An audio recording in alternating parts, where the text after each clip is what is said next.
Empire Total War, a game about men with guns, guns with wheels, and cavalry with guns. But guns aren't as personal as performing sudden, non-consensual surgery on a man with an oversized scalpel. So today we're going full white savior and shunning the gun. Using expert tactics like running, I'm gonna prove this whole gun thing is just a fad. And any of my troops that fall are paid actors and shills, paid by the NRA. To beat the game, I'm playing a short campaign, and we're gonna need a faction that actually has melee troops. We begin with these two provinces, and are at war with the Mughals, who have the rest of India. To win, we need to control all of India without firing a single shot. All units will be on melee mode, so even if there is a cannon on a wall somewhere and we're defending a siege, we're going to act like a Catholic and abstain. Our first move is to execute every man holding a gun by disbanding all our line infantry as well as our artillery. This poses a bit of a problem because we've effectively halved our standing army, as well as regressed ourselves to the 11th century. As a side note, we've also managed to send every single Second Amendment activist watching this to the floor in a seizure, foaming at the mouth. As Empire Total War is a game built around,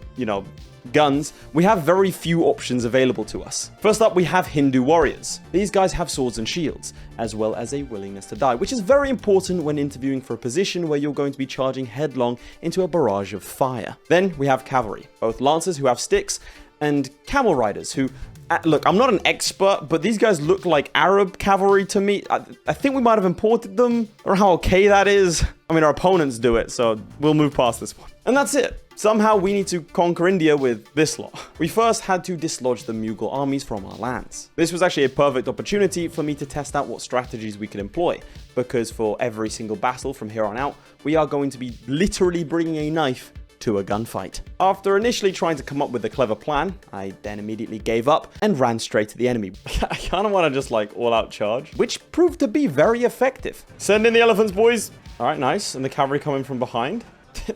Maybe this is such a stupid idea. And then all we have to do is sit back and listen to the calming sounds of war.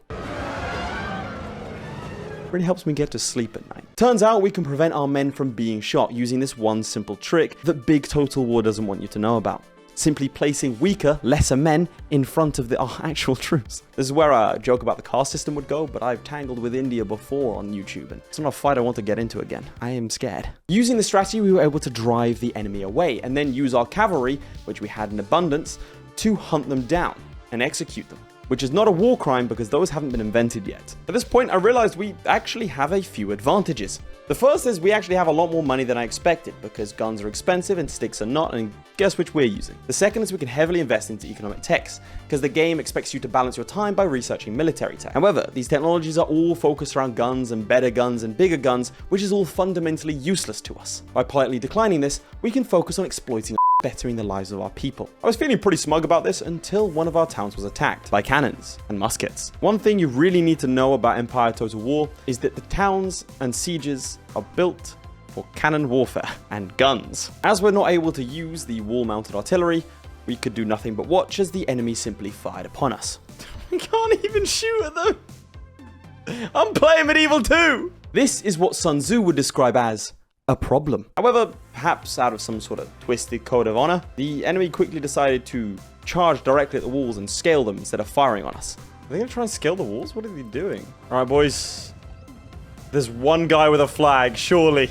As they came into our melee range, this meant we won the battle fairly easily. Are you gonna go down? Don't go down! He's going down the walls to fight him. Screw it, go for it, boys. They left behind their cannons. They left behind their cannons. The enemy's also doing melee only. They're also using melee. What? We then repay this honorable act by hunting them down and massacring them completely. After this victory, we pressed on and attacked Hyderabad. Now, this might seem to the untrained eye like a tough battle, considering we have cavalry to scale their stone walls. However, the keen-eyed amongst you might have noticed that their commander is a cannon, whereas ours is a human. Now, cannon often struggle to come up with complex strategies, given that they are inanimate, and therefore we win. Up until this point, we'd mostly used diplomacy only to get trade deals with Europeans. However, the great powers seemed to be bored and wanting to spark future geopolitical conflict by offering trade deals whereby we would swap our capital for places like East Prussia. No? Not happy with that? How about Armenia? Dude, everyone wants this. No, I don't want Armenia. Why? No. Much like when your cousin hits on you, we took it as a compliment to our desirability, politely said no, and moved on. In this case, moving on meant moving our army to Ahmednagar. This is where you might think the cavalry might struggle to overcome and climb stone walls, but we have more stars than you, so your argument is invalid. We then moved in troops to secure the ports such that we could get more trade deals. But there's nothing we can do to stop them from simply blockading us, because we don't have a navy. A boat is simply a house for guns, and therefore it disgusts me. So we're going to refrain from anything like that and simply just station some melee troops in each port. This doesn't work as well as you'd think. Raiding parties from the Mughals dove into our lands and might have caused issues, but we have a bunch of cavalry armies everywhere. They're able to travel much faster than the feeble human legs. While we struggle at times in siege warfare, catching the enemy in the open is just perfect for us. Simply ask this satisfied customer. Despite the military success, I failed to realize just how many troops we were fielding and how little we were taking in taxation. To win battles, we needed enough men to human wave, which means very high military wages in total, even if each unit itself is very cheap. On top of this, I exempted captured cities from tax. This was in order to get them to like me, as I found paying people to be my friend to be highly effective in the past. This resulted in a looming bankruptcy, which sent me panicking, and immediately signed a trade deal with the British, which historically definitely didn't go wrong. I then immediately switched our taxation form to high taxes and rampant taxation. This saved us from financial ruin, but predictably sparked a small outburst of dissent in the form of several thousand angry men threatening violence. Fortunately, I understand violence much better than I do economics. Still, it prompted me to spend some time investing and building infrastructure everywhere. We are going to build infrastructure everywhere. My reasoning here is if we're going to be taxing the hell out of our citizens such that they rise up in rebellion, we need to move our troops very fast to put down said rebellions. This all, actually, surprisingly, worked, meaning we were now making over 6,000 a turn. With this newfound cash, we could finance the taking of 2 new Mughal cities. I figured we'd be safe behind these new cities, and so I didn't actually need any troops in my previous ones. I was wrong. I've forgotten the crucial aspect, which is India is big, meaning we now have to defend a settlement. Worse still, they had cavalry, and I had forgotten to build walls. However, I did notice that we could hide in buildings, and so I did just that. Okay, I'm gonna pile everyone into the town hall. Go on, boys, get in there. But it turns out our units refused to occupy buildings together, meaning 1 unit per building, and we only had 3 buildings, but 4 units. Oh, we've run out of buildings. Sorry, lads, the town's full. The enemy attempted to push into the town hall, and despite somehow almost beating us in close quarters melee combat, apparently, the Islamic swordsmen are better than us at fighting. They panicked and formed an orderly line to run away. Empire Total War has a timer system for battles. This meant that I, as the defender, was fairly certain that if we hit the time limit, it would reach a stalemate and we would get to keep the city. Alright, I mean, let me go find a book or something to read, because, I mean, I'm not coming out. I'm not doing it. There's no need. The timer had 50 minutes left on the clock, and all I had to really do was nothing. I failed to do nothing. If I just charge at them, I think we have all the men we need. Dude, if I could use guns right now, I'd be raining fire on them. They're pikemen, but they're using swords. I don't know if we're winning or not. I think we're losing. Yeah, 2 of my guys have legged it. This is embarrassing. This is not really a fight. And the city was lost.